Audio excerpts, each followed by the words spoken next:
Hello everybody, how is it going? How are you doing? So this is our first studio class. Unfortunately, I'm just virtual today and we will make the best out of it. I want to use this class, actually this screen time with you, to give you a little bit an introduction of how our studio works, how the dynamics between us, in our relationship and in the relationship between each other. As I said, I will not read the syllabus. You all can read. Just go through. My suggestion is read it through at least once, so you have an idea what is expected, what is suggested. There are some tools. There are suggestions for equipment, for literature, and so on. Some things I want to emphasize from the syllabus is there is one requirement, which is the concert requirement. It kind of makes no sense to me that I have to put this in the syllabus, but there it is. It says that you're required to go to 3 concerts, 2 of the Atlanta Symphony Orchestra and 1 of the opera. Let's say within a year you could go to 3 concerts in 1 semester and 2 operas in the next one and 1 concert, whatever. I only wrote this down so that you see how important this is. When I was a student in Berlin, I would see Berlin Philharmonic every week, sometimes twice. They always played 3 concerts every week, and I would be the 7 years I studied in Berlin, every week. I would go to the opera, I would go to the radio orchestra, I would go to the other radio orchestra, I would go to the other opera. Berlin is a very special city. It has 3 opera orchestra and 8 symphony orchestras. But you live in a big city, you live in Atlanta, which has the opera, which has the ballet, which has the Atlanta Symphony Orchestra, and I want you to get used to do this. So, and you are a team, which leads us basically to the next thing. I want you to understand that you're sitting in the same boat. You are not a single fighter here. And all of you and me, we're 12 people. That means each of you has 11 teachers. Me and the other 10. And how intensely that happens, that depends really entirely on you. Take the initiatives, practice together, ask for help, invite people to practice, send messages in the chat. Hey, I have time from 11 to 11:30. Who does Clark with me? Who wants to play duets, etc. Play duets. If you don't know what to do, stop it, stop the search, play duets. Grab somebody. There's a duet folder in the room 600, and I will send you an email with many PDFs. So just choose and play. We can only win. Go together to those concerts. Organize your field trips. Once in a while, I will let you know. Hey, this is a program I want you to see. This is something you need to see. The Atlanta Opera does 4 big main stage productions a year, and there will be at least one when I say, like, I really need you to see this one. This is spectacular. This is whatever. Your motivation as an artist, as a musician, comes from seeing other artists, right? And don't have the tunnel view only on what happens in the university. Just use this city to work in your favor. This is one thing. And then there's also another thing in the syllabus. It requires you to watch 3 online masterclasses. So, and this is very simple. You have YouTube. There are thousands of masterclasses. And if you don't know where to look, ask me or ask your peers. Ask the grad students or the seniors or the juniors who know, who have seen things. We will have guest artists this semester. We will have 2 guest artists at least. Kevin Lyons is the principal of the Atlanta Ballet and the Miami Ballet. He will come on September 25th. And I'm working on an international exchange with Jure Gradišnik, who is the professor at the Music Academy in Ljubljana from Slovenia. He was 20 years the principal of the orchestra. Wonderful artist, amazing man, and a good friend. We played the Alpine Symphony together in Italy in August, and that's when we met, and it was like immediately. So I want to share these things. Most likely there will be somebody else. But these online masterclasses is you have access to masterclasses with very famous people that don't come to Atlanta, like Håkan Hardenberger, like Juliana Sommerhalder, like Jens Lindemann. Okay, he was here years ago, but whoever you're interested, it could be also a famous jazz artist. That's all up to you. And in the syllabus as an instruction, I just want you to write a very short resume about that, like half a page. How was it? What did it leave with you? What did you learn? What thoughts or ideas or goals have been inspired by that? This is what this is about. Just read the syllabus, and if you have any questions, just talk to me individually, okay? So the dynamics for the studio classes, which for me is the most important class in the week, is first we have community time. Always there will be always time to talk if you want to talk about something. Yeah. So get used to communicate. Get used to talk about something that is important for you, and use this studio class for that. And I'm not necessarily the only one who will have an answer for you. Sometimes I might not. You know. We will use this studio class to play for each other. So we have 15 weeks in the semester. The 15 studio classes, it's not 15 because two of them will be, one is the faculty recital and the other one will be the student showcase. They're usually held in these times. But let's say we have 13, and from those 13 I want us to play for each other in at least half of them. And the others I'm going to use to do some routines with you, to introduce you to some exercises, to some concepts, and we will have guest artists, etc. This is what the studio class is about. And so to start with today, I want to show you some things. And we do like a little play along. I'm going to play them, then you repeat them. So I leave space after I play so you can repeat it. The other thing is I have established two things. I mean, a lot of other things, but I will give you some exercises with the notice. I want you to do that every day. Sometimes for 1 week, sometimes for 2 weeks, sometimes for a month. That really depends on what it is. The whole concept behind that is an exercise needs to be interiorized. So you do, for instance, I'll give you an example.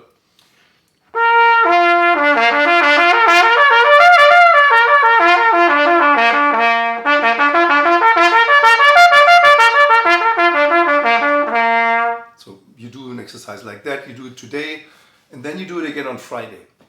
On Friday, your body does not remember anything. So the effect of the exercise to remove the movement into just a horizontal air movement where the tongue does the change and where this here stays set, and the color of the highest note is the same as the color of the lowest note. You don't figure that out the first time. So you need 3 days, 4 days, 5 days, 6 days, sometimes you need 2 weeks until you see this is what it's about. So you learn about body postures, you learn about what happens in your mouth, what does your lower lip do, what's the aperture, like all these things. Trust in the process that your body is wise and actually knows everything. So the practice process is you listen, and when it sounds right, something is right. So, and then you become conscious about, okay, what am I actually doing when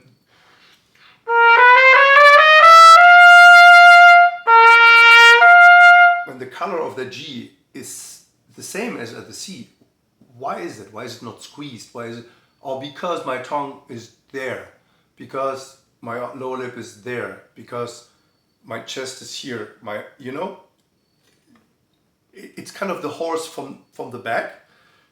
Sometimes you don't need to know before you learn while you do it. So, and this is it's a very important thing. So just trust the practice process by doing it. So that's one thing. And the other thing is the 2-minute man. I want you to arrange between all of you that in each lesson, in each individual lesson with me, you have somebody coming in. Anybody from the studio for 2 minutes. Somebody comes in, is warmed up, and plays 2 minutes by his choice of whatever he's working on. Could be an etude, could be a piece, could be from the band, could be a solo from the orchestra, whatever it is. 2 minutes, then you comment and I comment. And the comment is always positive. What did I like? What can be improved? So, and it's up to you to organize that. Here's a little hint in case I know your schedules hardly ever coincide. In case you don't find anybody, we'll take the person who is before you or after you in the schedule. You have the schedule and you can see that. It could be any moment in the class, doesn't matter. So, but you will get used to play for each other all the time. Not just in studio class, all the time. This is what this is about, okay? So let's start for today. The biggest enemy of the trumpet player is the too open aperture. If the lips are too wide, vibration can't really happen, and we start forcing. So, and the whole idea of embouchure, the main part of embouchure, has to do that you learn to focus. You focus your lips. So, and there are many ways to express that, but one is like between C and G in the stuff, middle C, high G. That's like the perfect aperture, which you can then translate to the whole register. So now I want you to get used to, you can then later adapt that to any kind of exercise that you want. Start your day.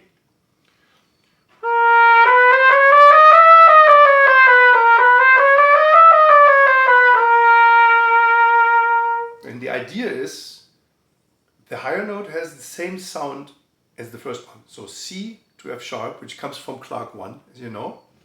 And I want you to link that to an exercise which goes down, which is just a chord, an arpeggio breakup going down. And then further.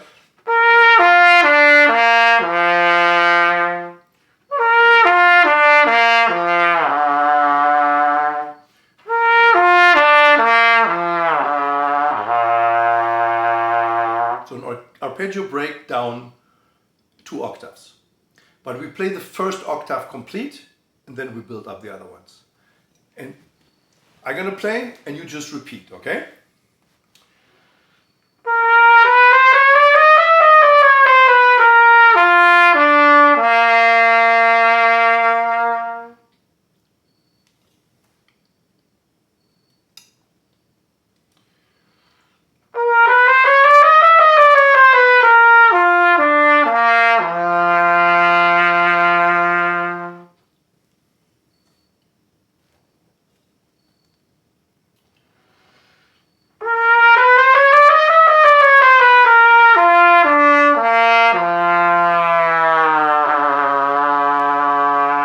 Always gliss into the pedal note.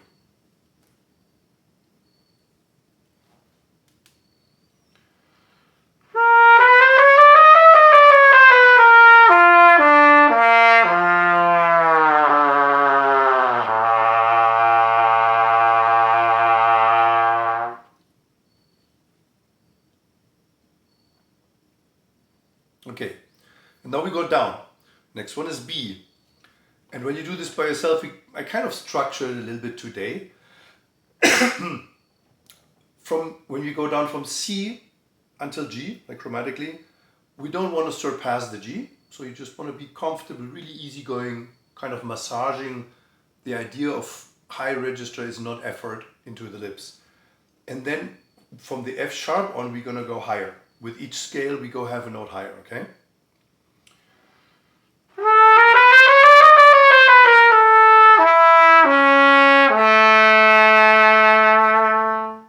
Be natural.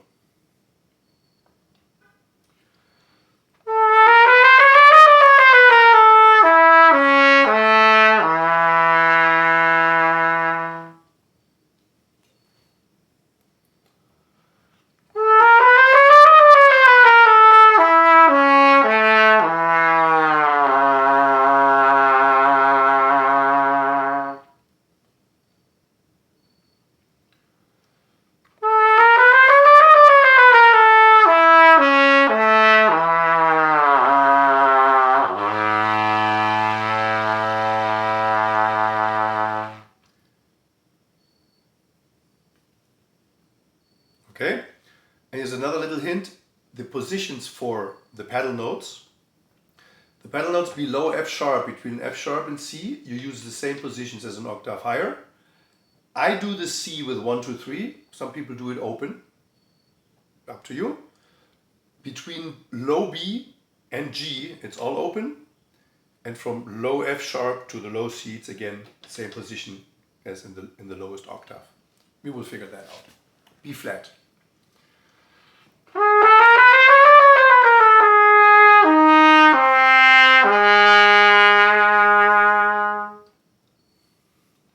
Now let's go to F.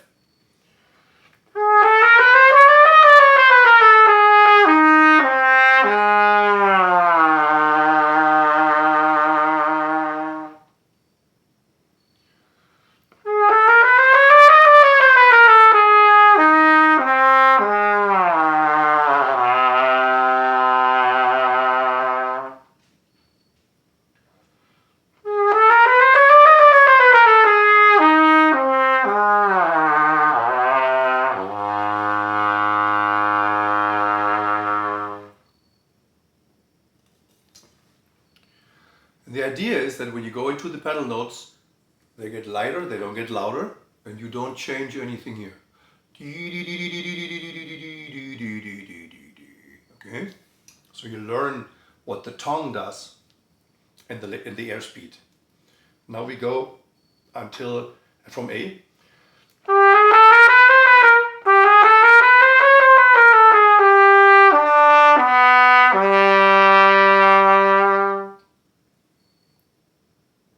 The first one is always you do the Clark 1 model. Daga, daga, daga, daga, daga, daga, da, 6 notes. And then we can build up. Now until E.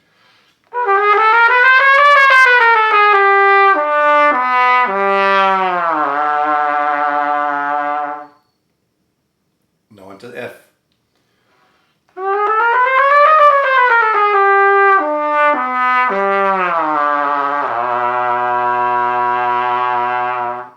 Now until F sharp.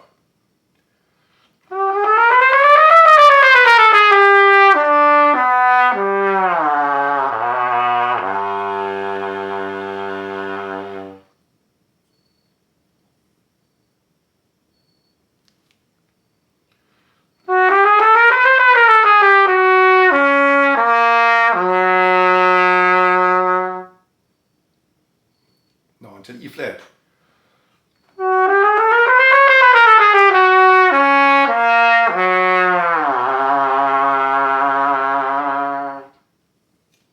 E.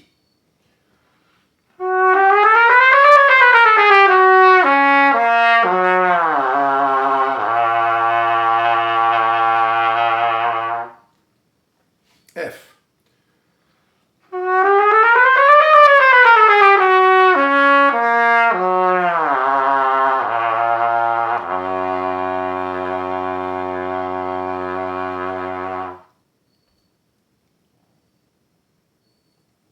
G from G.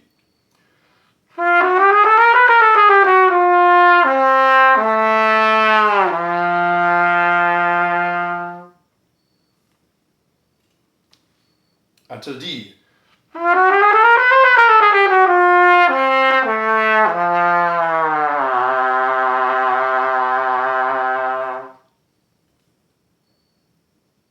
Until E.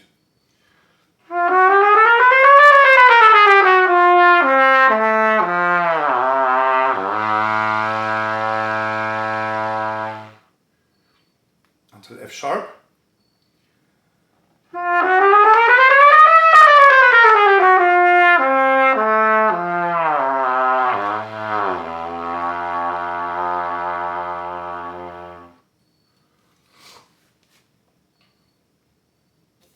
Now F sharp.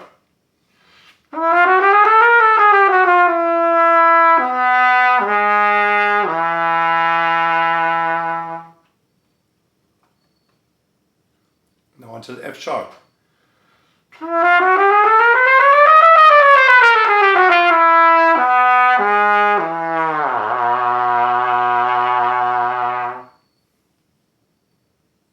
Now until G.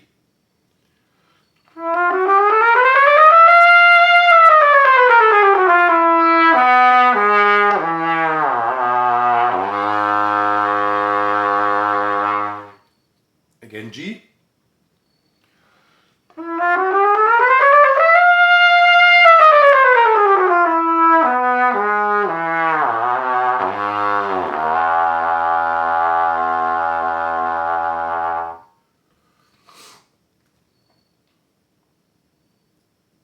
from F.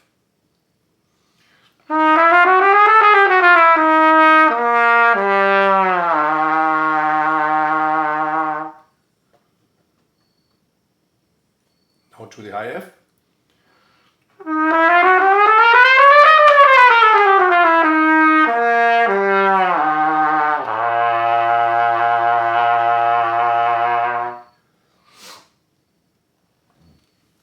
Until G.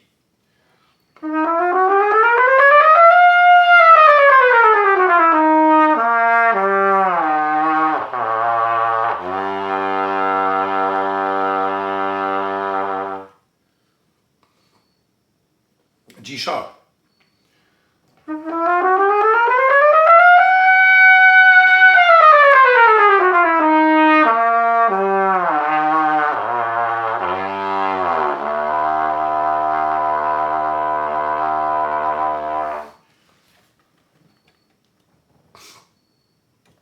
From E.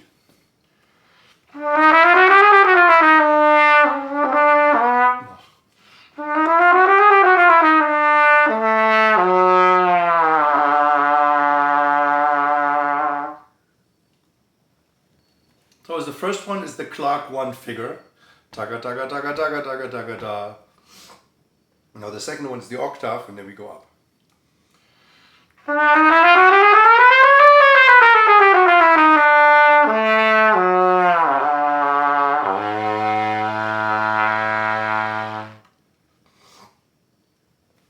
Now until G.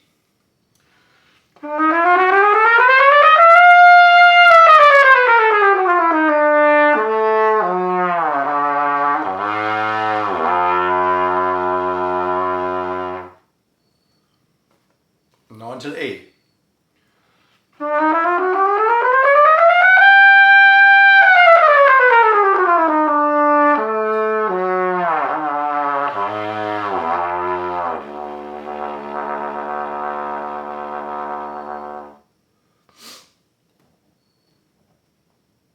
And when you do this alone, I'm just, I said, like kind of try to structure it today a little bit.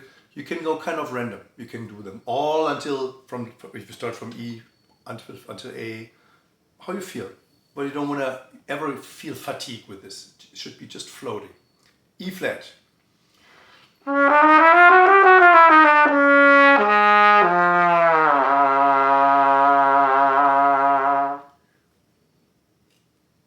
Until E flat.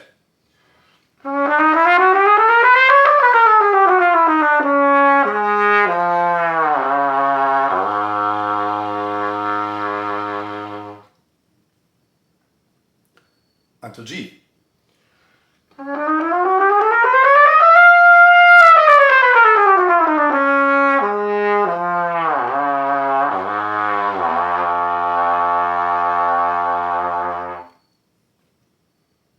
Until B flat.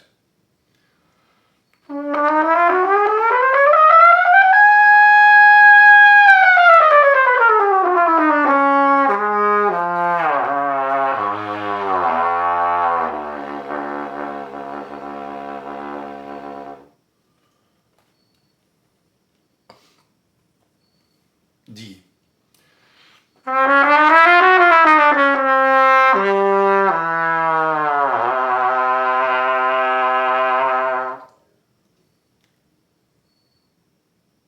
F sharp.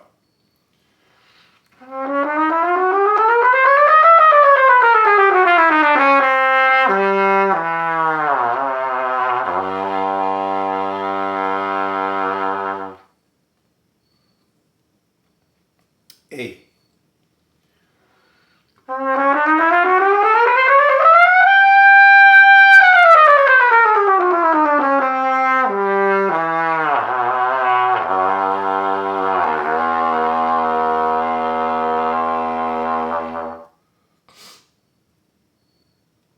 And always know which notes you are playing. Yeah, don't do randomly whatever in the low register. No, it's D, A, F sharp, D, A, F sharp, D. High B.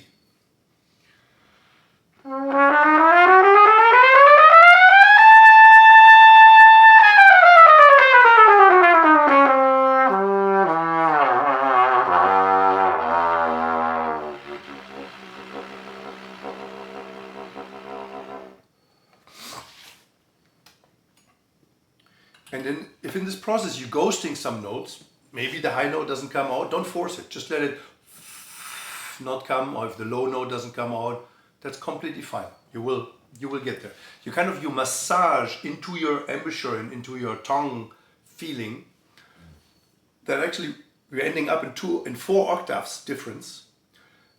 There is no change, there's just a tongue position change and an airspeed change. C sharp or D flat, whatever.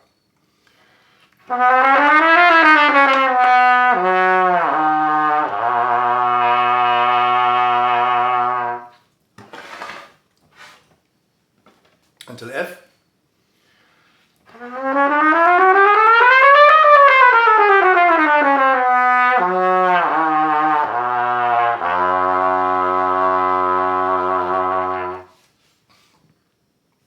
A flat.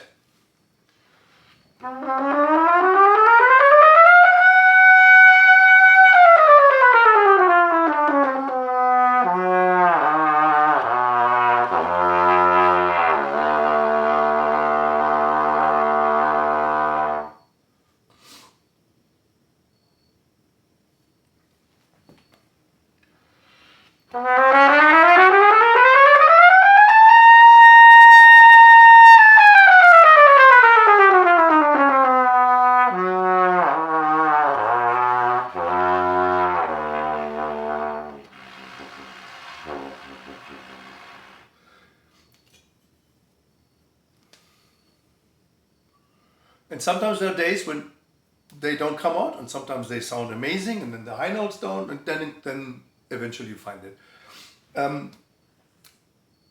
Yeah, let's do the last one. C.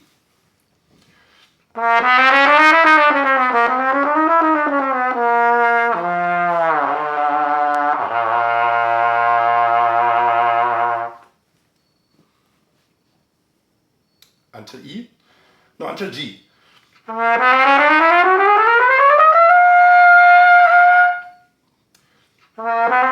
For instance, you heard it was dirty because it was too open. So, and then you notice that, you hear that, and just focus. Reset.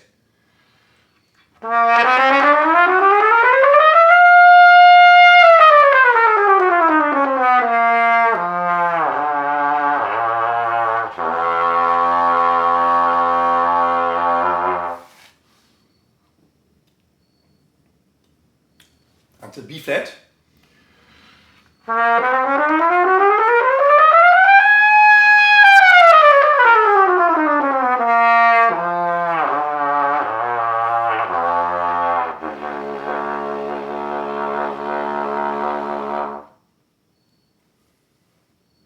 And until C.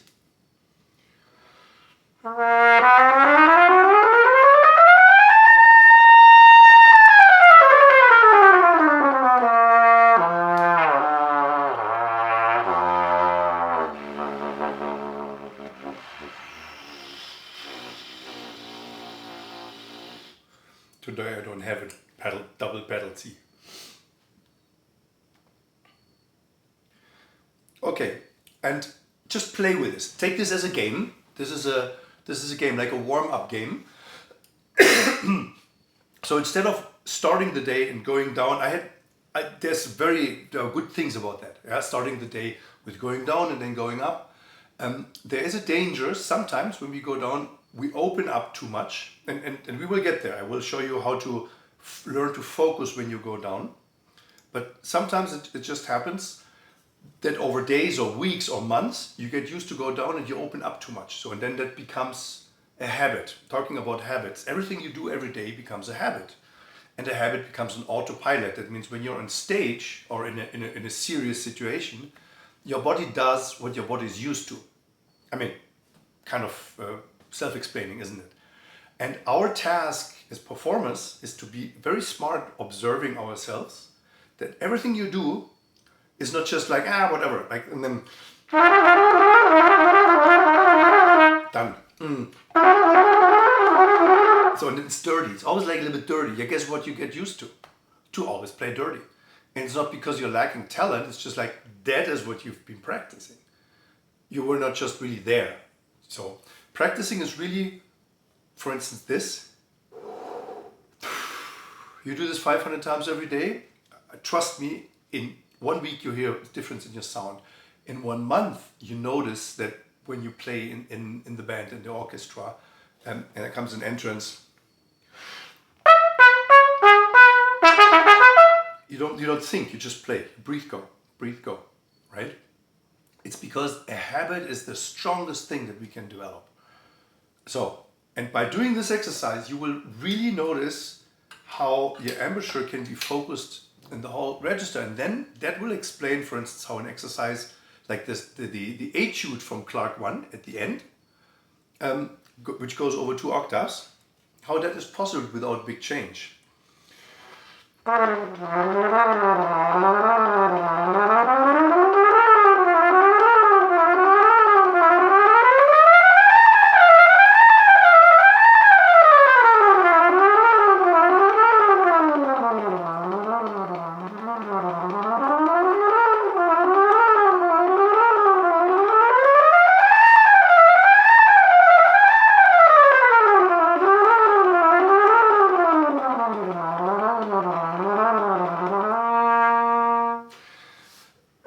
Which is twice the exercise, as it's indicated. He says, like, repeat this exercise all in one breath. And that is only possible if it's fast enough and if you play super piano. So, but you cannot play super piano if you have many changes in your setup in those 2 octaves. So don't worry about that right now. I just want you to play with this, yeah? And you can play together with this. Any exercise that goes down, link that to something that goes chromatically from C to F sharp, C to G, and then expanding. And once you get this feeling how it is, that there's no change, that the tongue and the airspeed does the job.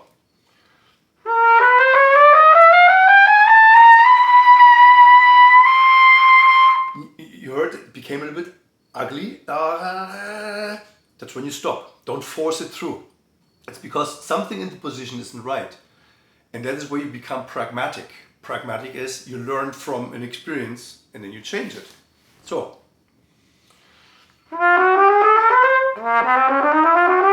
No, C, sorry.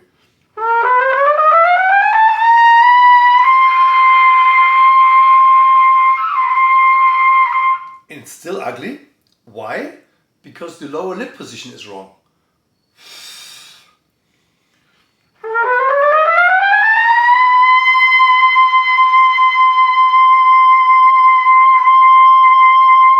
And then at some point, it might still be pinched, but it's open, then it's clean, then the color changes, and you go with what you hear. And if it's not perfect, don't beat yourself up. Don't buy the story, oh, I'm having a bad day. No, you're just learning. You're learning in the setup. And the funny thing is, in sports, we are much more accepting if something doesn't go so well. You run really fast today, you don't run that fast tomorrow. And you tell yourself, like, yeah, it is what it is. Because it makes all sense. And guess what? This year and this is the same. So one of your goals of practicing is that you become consistent, that you become more and more consistent. It will always be a little bit like that. But there's a curve that goes up, and there's an overall ability to play things, even if you might not feel so great about it, but it still can sound great. Okay? So let's start with that. Let's play with this a little bit. And for this week, actually for the next 2 weeks, I want you to do the Schlossberg Simeo warm-up. That sounds like, what is he talking about? Schlossberg is a very, very famous and important method. He was the principal trumpet of the New York Philharmonic. He came from Germany. And the funny thing about Schlossberg is he was a student of Julius Koslik, who was the principal trumpet of the Royal Berlin Opera in the late 1800s. Back then, that was an incredibly prestigious, socially prestigious position. Even the Emperor of Germany would greet him on the street. So, and many big names in trumpet playing were students of him. So Schlossberg is the one who went to America, and many pedagogues in America were students of Schlossberg. And then others went to Russia, for instance, Oskar Böhme, Wassily Brandt, Alexander Giedicke. So there were players who then went to Russia, and we have many trumpet concertos from those people. So Max Schlossberg has a very complete flexibility, tonguing, all-round method. And Ruben Simeo is a very famous trumpet player. Just check it in YouTube. Ruben Simeo. He's from Spain. Lovely guy, incredibly talented. And he made a little, I mean, it's 8 exercises. It's a little resume of a warm-up, which I like very much. It's very complete. And I'm going to show this in a different video to you. It's also a play-along. I play, you repeat. I sent you the music yesterday. And so let's start the semester. I'm very happy that we're going to have time together. And I wish you all the very best. Always communicate, always talk. If you have a question, ask. And I'm here to help you. I'm here to support you, to give you tools, to give you suggestions, or to just listen if you need to talk.